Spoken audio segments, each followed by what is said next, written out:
देश की संसद मोदी का महल है, देश की संसद इन लोगों की है, देश की संसद जो व्यूअर्स इस समय स्क्रीन के उस पार देख रहे हैं उनकी है, वो इस लोकतंत्र का मंदिर है। वो आपको नरेंद्र मोदी का महल दिखाई देता है, आपको एश्योर है कि 2024 में आपका एक और सांसद नहीं आने वाला नई संसद में बैठने के लिए। कैसी बात कर रहे हैं आप लोग।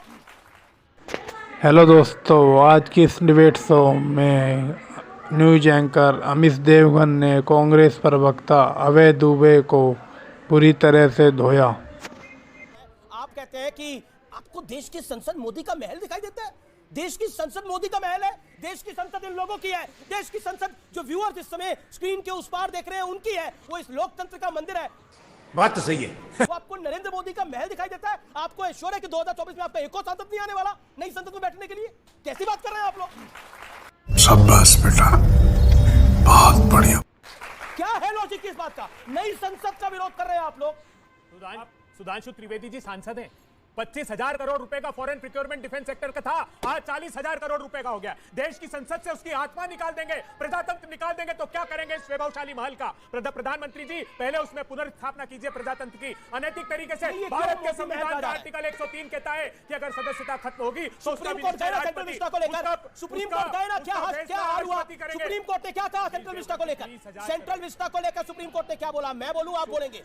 बताइए इस देश की जनता को। कोर्ट ने पेगासिस को लेकर बोला कि समिति की हमारी मदद नहीं की। आज भी अडानी की जांच के लिए एक लिफाफा लेकर चली गई सरकार, बंद लिफाफा कि हमारी समिति जांच करना चाहती। सुप्रीम कोर्ट ने फटकार लगाई कि हम इसमें पारदर्शिता चाहते हैं। राफेल के केस में आजाद भारत के इतिहास में पहली बार हुआ कि सुप्रीम कोर्ट के फैसले को सुधारने के लिए सरकार ने संशोधन याचिका लगाई। प्रजातंत्र को समाप्त करके महलों में नहीं वास कर सकते आप। उन्होंने बोला खुद का घमंड पूर्ति करने वाला पहला प्रोजेक्ट। हर तानाशाह चाहता है वो अपनी वास्तु विरासत पीछे छोड़ के जाए और पैसे की ये भारी बर्बादी है। लेकिन आज मैं एक और खुलासा करूंगा व्यूअर्स, और आप लोग साक्षी बनेंगे उस खुलासे का। एक बड़ा खुलासा करूंगा देश की नई संसद पे। सुधांशु आप पहले बोलिए। देखिए, पहले मैं कहना चाहता हूं, जिसको अपना सरकारी मकान तो निजी नजर आ रहा हो, मेरा मकान, और संसद मोदी जी की नजर आ रही हो, ऐसा मोदिया बिंदु किसी की आंखों में हो गया हो, तो उसके लिए हम क्या कर सकते हैं। यही नहीं, अभी और सुनिए। अब मैं एक बात कहना चाहता हूं, वास्तविकता में इस देश में लोकतंत्र नहीं खतरे में है। ये लोकतंत्र की खाल ओढ़कर जो राजतंत्र चल रहा था वो खतरे में आया है। क्योंकि 2019 के चुनाव की याद दिलाना चाहता हूं। सुनिए, इसमें जो फर्स्ट टाइम वोटर था वो जानते कौन था? या तो जो पैदा ही 2000 के बाद हुआ, या 2000-2001 में, या इसने होश संभाला 21वीं सदी में। और आप देखिए उत्तर से दक्षिण तक। आइए कश्मीर में महबूबा मुफ्ती चुनाव हार गई और वहां के दोनों परिवार वाले हार गए। आइए पंजाब में बादल जी का परिवार हार गया, हरियाणा में हुड्डा जी के परिवार के दोनों लोग हार गए, उत्तर प्रदेश में अखिलेश जी के परिवार के लोग हार गए, राजस्थान में गहलोत जी का बेटा चुनाव हार गया, बिहार में लालू प्रसाद यादव जी की बेटी चुनाव हार गई। आइए आंध्र प्रदेश में उनकी बेटी चुनाव हार गई, केसीआर की बेटी हार गई, चंद्रबाबू नायडू का बेटा हार गया, और ये देवगौड़ा जी का बेटा चुनाव हार गया, और इस देश का सबसे बड़ा चिर युवा चिर व्याकुल वो भी अमेठी से चुनाव हार गया। देश की बदलते माहौल को समझाइए। ये परिवार के नाम पर राजतंत्र खतरे में आ रहा है। ये जिसको जयराम रमेश कह रहे हैं कि ये नरेंद्र मोदी अपने अहंकार को पूरा कर रहे हैं, अपने घमंड की पूर्ति कर रहे हैं, मैं एक फैक्ट लेके आया हूं आपके पास। ये चिट्ठी किसकी है? ये चिट्ठी किसकी है ये बताइए अब आप। ये चिट्ठी किसकी है? लोकसभा सेक्रेटरीट की, और इसमें नई संसद के बारे में क्या बोला गया है, और उस समय सरकार किसकी थी, ऑनरेबल स्पीकर किसका था, बताइए। मीरा कुमार ने बोला था कि हाँ बननी चाहिए देश की नई संसद। 100 साल हो गए इस संसद को। देश की नई संसद को आप मोदी का महल बोलेंगे, क्यों?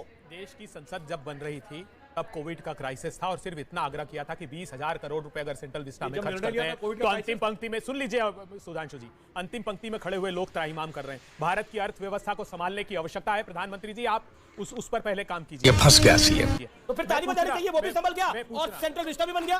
ताली बजानी चाहिए आपको कि वो भी संभल गया। वैक्सीन की डबल डोज लग गई ना सबको।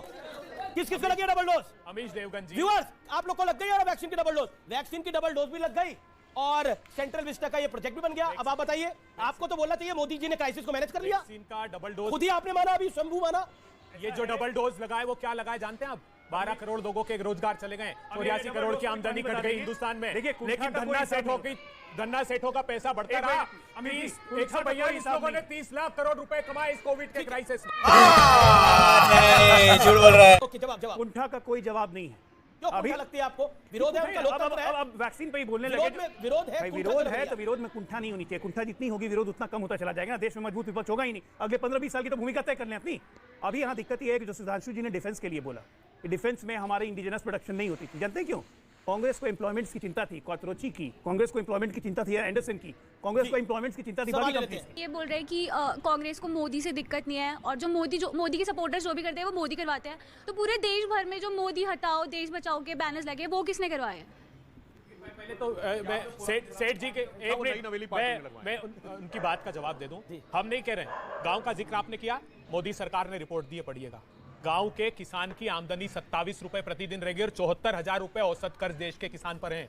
अच्छा, हमको सिखा रिया है। और अडानी जी की उसी दौरान जब रिपोर्ट प्रस्तुत हुई 1612 करोड़ जी रुपए जी रोज राजकुमार कमा भाटी रहे थे। जी अब कह रहे हैं, हमने राजकुमार नहीं भाटी, कहा। राजकुमार ये भाटी, मोदी देश जी की की नई संसद रिपोर्ट का में विरोध बताया। आप भी कर रहे हैं। ग्रामीण भारत में राजकुमार राजकुमार भाटी, देश की नई संसद का विरोध आप भी कर रहे हैं।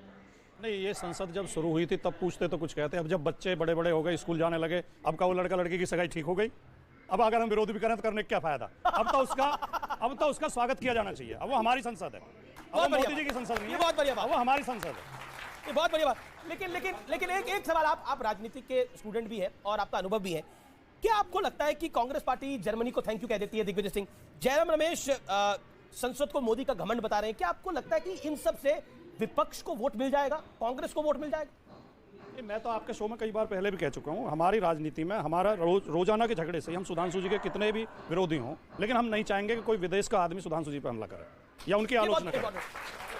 तो इसमें सबको बचना चाहिए, ना इससे कोई फर्क पड़ेगा। जी, एक अजय आलोक और आपसे अभय दुबे, मैं दोनों से पूछ रहा हूँ। अजय आलोक, क्योंकि आप भी स्टूडेंट है पॉलिटिक्स के, क्या कांग्रेस इसमें क्या सोच रही है? जर्मनी को थैंक यू करके क्या इस देश की जनता का वोट मिल जाएगा? उस जो पब्लिक टेलीविजन पे इस समय देख रही है, बिहार में, बंगाल में, यूपी में, मध्य प्रदेश में, राजस्थान में, जम्मू कश्मीर में, दिल्ली में, मुंबई में, बैंगलोर में, कहीं भी देख रही है, वो वोट डाल देगी देखकर?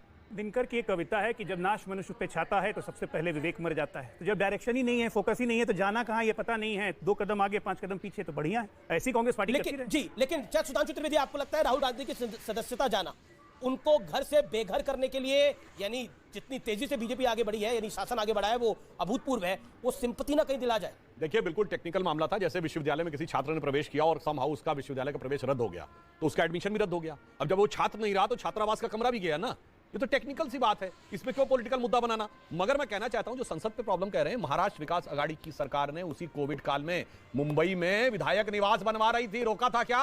ना, विधायकों के लिए तो आवास बनना चाहिए और देश की संसद नहीं बननी चाहिए, पर संसद के खिलाफ अवमानना जानते हैं कितनी है? याद करिए, लोग कोर्ट गए थे कि संसद भवन के ऊपर के शेर ज्यादा आक्रामक नजर आ रहे हैं, क्योंकि ये चाहते थे कि भारत माता के शेर भी बिल्ली जैसे दिखने चाहिए, जो इनके दौर में दिखते थे। ये बड़ी अच्छी बात कही आप। मगर दहाड़ता हुआ ही दिखाई देता है। अब सुनिए, आपने मिमियाता हुआ शेर देखा है क्या? अरे जब से भारत माता का शेर दिखने लगा है, ये पूछ रहे थे परिवर्तन जानते क्या आया?